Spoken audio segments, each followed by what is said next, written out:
Hi everyone, my name is Jen and this is Beast House Plants, where I talk all things houseplants and home design. Welcome back. So today we're going to do a very casual repot with me because I just need to repot a couple plants.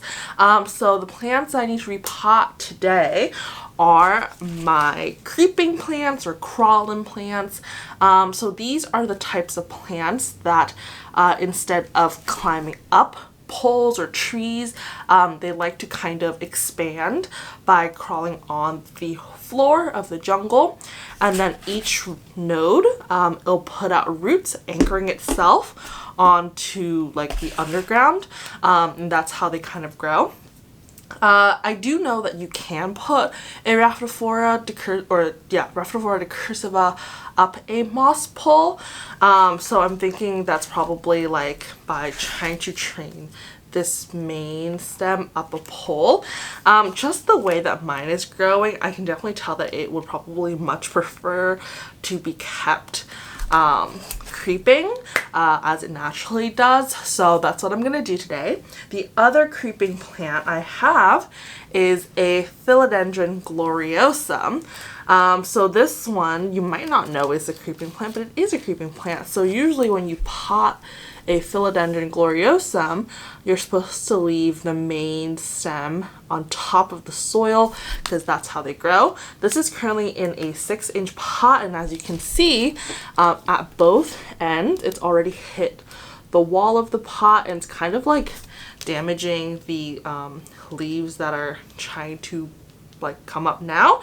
So I'm going to be potting both of these into pots that are more well suited for creeping plants.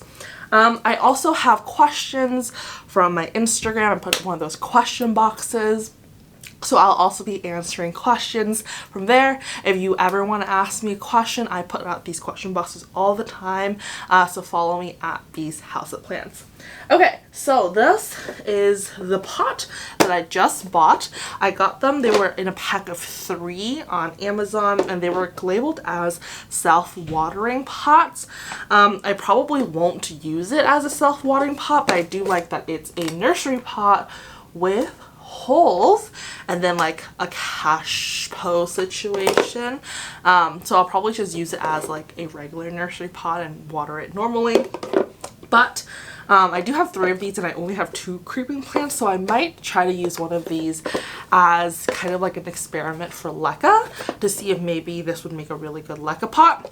How like the self-watering feature works is that they come with these, they feel like felt, and what you're supposed to do is that you see how there's holes right here, so you're supposed to thread your fabric through it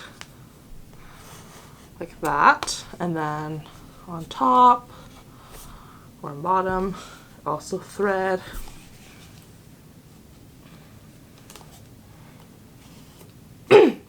So like basically you end up with this, and there's another piece of fabric that's supposed to go right here, and then the felt kind of goes into the watering so that it sucks up the water, so that's self-watering.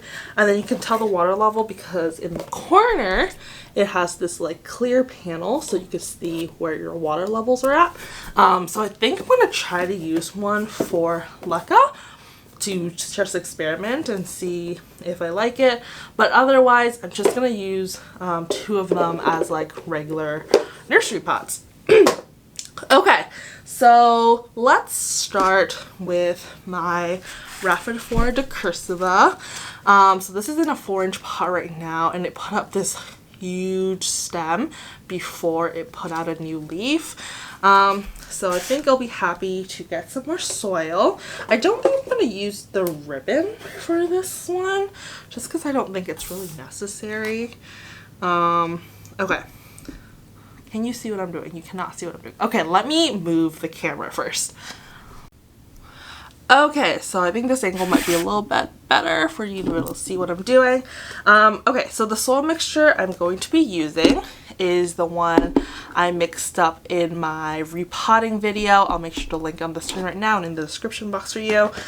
This is literally the soil I mixed in that video. Okay, let's pull up Instagram to see what your questions are. Okay, the first question, should I wait to repot plants until they're dry, or should I just put them in leca now? For me personally, I always try to wait until a plant is dry before I try to repot it for two reasons. First, I think it's easier to repot a plant when it's dry because the dirt just kind of falls off, versus when it's wet, the dirt is all like clumpy together, and I feel like it sticks more onto the root then. And the second reason is because I like to water my plants immediately after I repot them. I use Super Thrive after I repot a plant. You guys probably know what Super Thrive is by now, but it's this like plant vitamin that's really, really good with helping with transplant shock.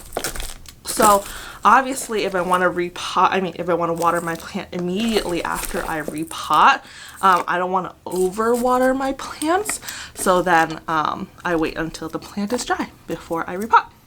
I don't think that it's, I don't think it would hurt your plant necessarily if you wanted to repot them while they're wet. I think I would just be careful with watering them right after you repot. Okay, I'm gonna take this stick out because this plant doesn't need a stick. Okay, I'm just gonna loosen it, and I'm just gonna try to plop the whole thing in.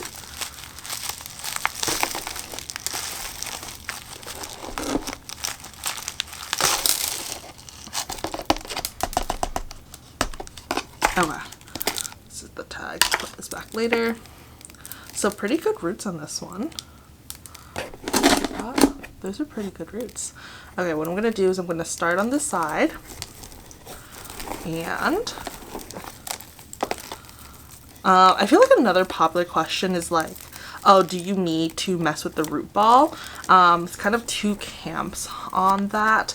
I always loosen the root ball for the most part, unless it's like a really, really sensitive plant. And the reason I always do that is because I think that if a plant is extremely root bound, the roots are going like in a circle, and they will keep going in a circle for a while before they realize that there's new soil. And so it's quicker if you loosen it so that the plant isn't going, like if the root ball isn't going into a circle. Also, obviously, if the root is touching other roots and not touching soil, it's not absorbing the maximum amount of nutrients and water that it could be. So we want to loosen the root ball so that it immediately, as soon as it's repotted, is in contact with more soil and more water. But if a plant has like a really, really thin root system, sometimes I'll just plop it in. Okay, so I don't want to break it, but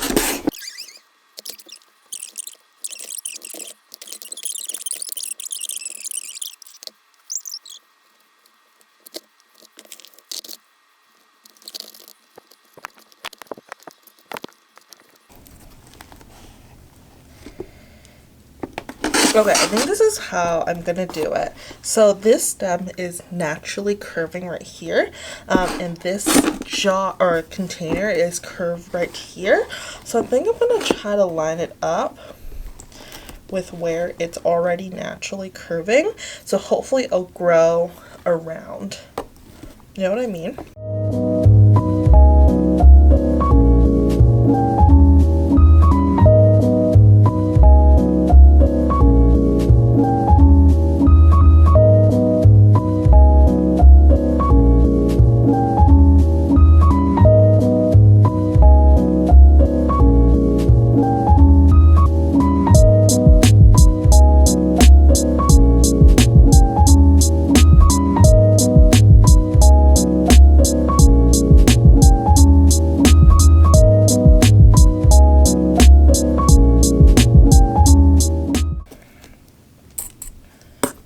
So it is a little bit uneven, but I don't think that looks bad.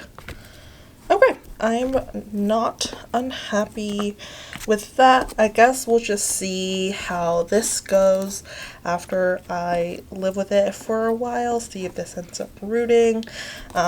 Yeah, I can always add more soil onto this side later on, or I can repot it another way, but I think this is good. This is what I'm gonna go with for now. Okay, so this was my raphidophora decursiva. Let's try to move this. Okay, the next plant, I already made a whole mess on this table.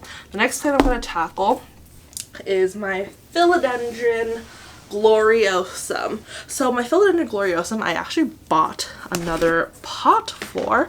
Okay, ignore the fact that it's so messy here. This is the pot I bought it. This is from IKEA. Comes with these super cute stands. So then you would just put like the stands like this and put the pot on. It's so dirty right now. But obviously this doesn't have any drainage holes, so what I'm going to do is I'm going to take just the orange part and I'm going to place it inside this IKEA pot, and then I'm just going to use this outer part as like storage. I'll just use it to store things, so not a big deal there. Okay, so for my, I guess I should put that in here. For my philodendron gloriosum, it is currently growing on both ends. So let me try to show you. So it's growing on both ends, so there's new growth coming out on this side and this side. But the middle has, there used to be like growth there, but they've just kind of died off because they were the oldest growth. So I think what I'm going to try to do, can't see, I think I'm going to cut right here and then kind of move the stems closer together, but still keep in the middle so that there's still growth coming out of both sides, but then we don't have this weird empty patch in the middle where there's no growth left. Okay, let's try that. I'm also going to cut off this yellow leaf because it's yellow. I know a lot of people are opposed to cutting off old growth. Like they think that you should just let the leaves fall off as they die. Sometimes I do that, sometimes I cut it off. Really depends on the situation of the plant. Currently I'm going to cut it off because I want this plant to focus on growing roots and, you know, acclimating to its new home. So I'm not going to, you know, like waste energy for trying to keep that leaf alive. But other times if I'm not like repotting or anything, I'll just leave it because I've been told that the plant reabsorbs nutrients from a dying leaf back into the stem of the plant. So I don't know if that's true, but that's what I've been told. Can you see what I'm doing? I can't tell if you can see what I'm doing or not. I really hope you can. Okay, so I'm gonna start by dumping out some of the old excess in here. I'm reusing the soil because I repotted this quite recently. Like it's only been in the months range, so this soil has not like been like expended yet, so it's fine to repot.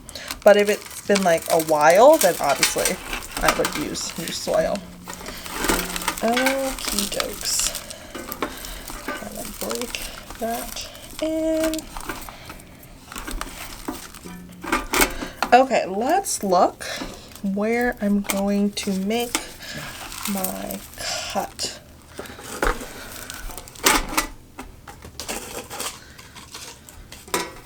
I'm going to shift onto this pink bucket so that I can see more easily. And I spilled dirt on my floor. Well, what's new? You see how because it's dry, all of the dirt just like falls off and it's so much easier. If this was wet, like that would be so much harder to do. Okay, let's see where I'm gonna make this cut. So I'm looking at the root system, which has a really good root system. All of the roots are pretty much, yeah. Looks like there's 3 pieces growing off. Okay. Can you see what I'm doing? No. Let's move this leaf. Okay, let's look at that, right? This is the main, so this is probably where it was propagated off of. So this doesn't really have roots anymore. So there's 1, 2, and 3 kind of sections offshooting off of this. So I'm gonna cut these sections off of this main stem because most of the roots are not on there anyways. So we don't really need that. These scissors have been sanitized. So can you see? Okay, I'm gonna cut right here. So now this is one section. Do you see how like I did not harm the root system? Okay. And then this is another section. There we go. This one has the most roots. And then this last section, I'm actually going to cut right here because this part doesn't really have roots either. There we go. Okay, so most of the roots on this section are like old and black, so I'm just gonna throw this away. Like, could I have tried to salvage this? Maybe, but I don't really need to. Okay, perfect. Now I have these 3 main sections, and I'm going to, now when I plant it, I'm going to put all of them kind of like together in the middle with the new growth points going to either directions so that there's new growth on both directions.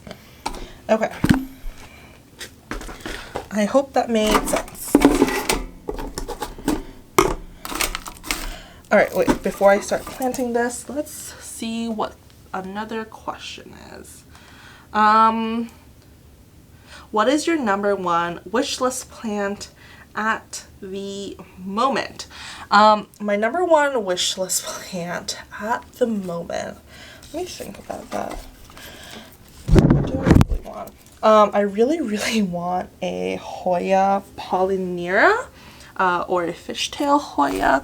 That's been up there in my wish list for quite a while now. I actually bought one at one point as a cutting, and it completely died on me. Never been rooted. I'm pretty sure it actually had cold damage when it arrived, but I just didn't realize right away. And then by the time I realized, it was pretty much just like dead. So that never happened. So I really like a Hoya polynera or a fishtail Hoya. I would also really like a philodendron melanochrysum. I just really love velvety leaves. I have the melanochrysum X varicosum, and I really love it. And so I would really like the philodendron melanochrysum. I feel like those are my top 2 at the moment. So yeah, I'm thinking about maybe doing an updated wish list video because I made my wish list video in January. I feel like I actually ended up getting a lot of the plants that were on my wish list already, so that probably needs to be updated. And I feel like my taste in plants have also changed quite a bit. Like, I just feel like I'm not really that into fussy plants anymore. So I used to have like some really fussy plants on my wish list that I just know that I would not vibe with now. Okay, the last question I'm going to answer, there were more, so I'm sorry I don't get to your question. Ooh, I just spilled dirt everywhere. The last question I'm going to answer is about variegation and how you can get more variegation on plants or retain variegation. So I talked a little bit about this in my Pothos identification guide video. So if you haven't checked that out, I'll make sure to link that. But the deal with variegation is that basically variegation in nature is random. It's a mutation.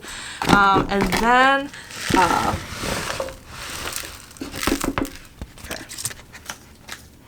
okay, so in nature, variegation is random. It is a mutation, but over time we can select specific like stems of plants that have variegation, and over time they will become stable. So there are plants with variegation that are stable and plants with variegation that is not stable. So it really just depends on how long that specific variegation has been in cultivation for. So plants with variegation that are stable are like the Syngonium albo, that's a stable variegation, like Pothos Marble Queen, that's a stable variegation.